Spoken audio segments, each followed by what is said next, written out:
Hellblade: Senua's Sacrifice VR is a third-person action puzzler ported to VR. It's available for the Vive and Rift for about $30 US. Here's my review of it in its current state as of December 2018. We'll start with the story. You play as Senua, a Celtic warrior on a one-way quest to Hell to save the soul of her dead lover. Senua suffers from some form of psychosis, which forms a major part of the game's narrative and gameplay.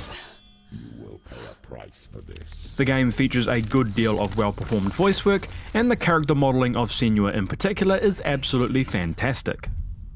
With Zinbal's parting words still haunting her, the darkness came back with a vengeance. That leads us to gameplay. The game features a mix of walking, fighting,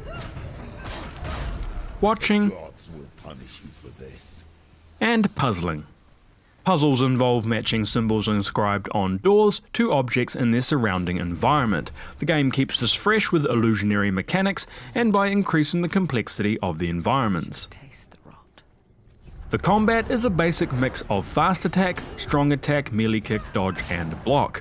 The bread and butter of pretty much every other third-person melee title. And while it is quite well done here, with movements having a surprising feeling of weight and fluidity, after the second combat encounter, I felt I'd more or less exhausted the playbook.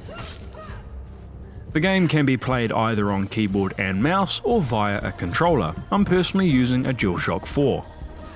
As for playtime, the game took me just shy of 8 hours to complete, a good length for the price.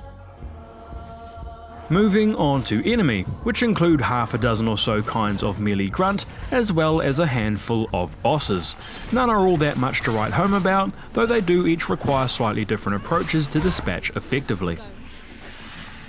Low health is indicated by a darkening of the world, as well as audio cues from the voices in your head. It works well. Let's talk difficulty. The game offers 5 settings, ranging from easy, which still managed to occasionally hand my backside to me, to ultra hard, which I'd rather not talk about. The game also offers an auto setting, which ramps difficulty up or down based on your performance in order to maintain a level of challenge appropriate to the player. Now for Locomotion. The game is played in a third-person perspective, where you hover behind Senua just out of arm's reach. Senua herself is controlled similar to any other third-person game, that is to say one stick controls where she walks and the other rotates the world. World rotation can be set to snap for the motion sick prone, or continuous, which I personally preferred. This is the first VR game I've played in third-person perspective, and despite my prior reservations, I'd love to see more games in this format.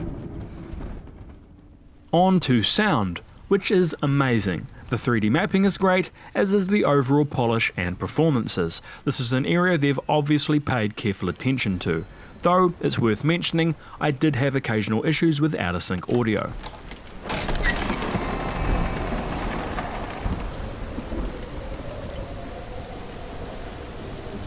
As for music, it blends seamlessly into the experience, adding atmosphere and weight where it's needed, and backing off completely when it's not. Let you kill me!